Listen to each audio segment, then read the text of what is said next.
That way we can go out to the voters where they're coming in to get water and supplies and to process, allow them to request an absentee by mail ballot there on the spot. Now at 10, guaranteeing a vote. In the aftermath of Helene, the work being done by state and local officials to make sure ballots are counted after the storm. Let's be proactive instead of reactive, right? We had some very close calls on this particular fire where we could have lost up to 4 or 5 firefighters. Charlotte leaders are reviewing the response to the devastating South Park fire, what they're learning and changing nearly a year and a half later. And the Panthers' growing injury list, how the team is working to make up for their losses.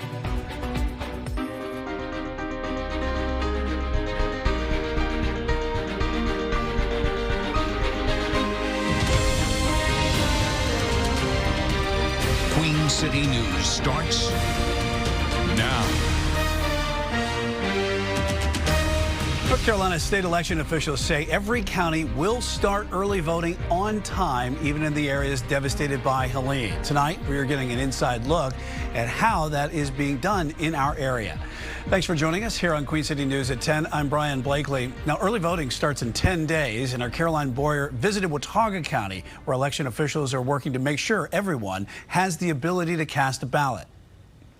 It's something the Board of Elections director in Watauga County has not had to deal with. Trying to figure out how to reach voters when connection is spotty, roads are washed away, and power is shut off.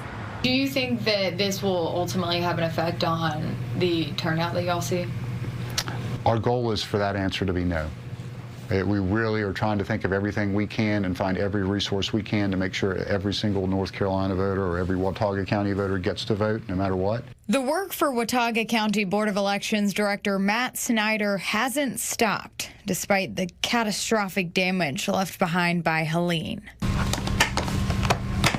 This machine, called an ARC election in a box, allowed him to keep operations running at the Board of Elections office when the rest of the area was cut off from communications. The ARC unit, which is a satellite phone connection unit that allows us to go directly to the State Board of Elections website, plug in our laptops, and connect through them. Snyder's main focus has been figuring out if early voting polling locations are in good shape.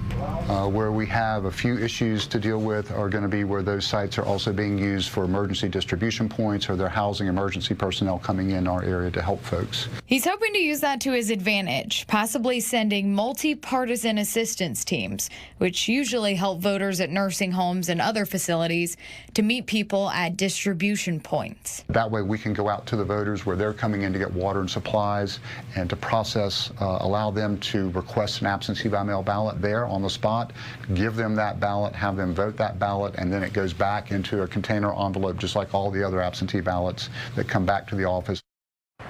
Snyder tells me he has 2 more meetings this week and hopes by Friday he'll have a better idea of any changes voters need to know about before early voting starts on October 17th. He hopes, despite what everyone is going through right now, they'll make it a priority to make their voices heard at the ballot box. In Boone, Caroline Boyer, Queen City News. In order for early voting to happen, election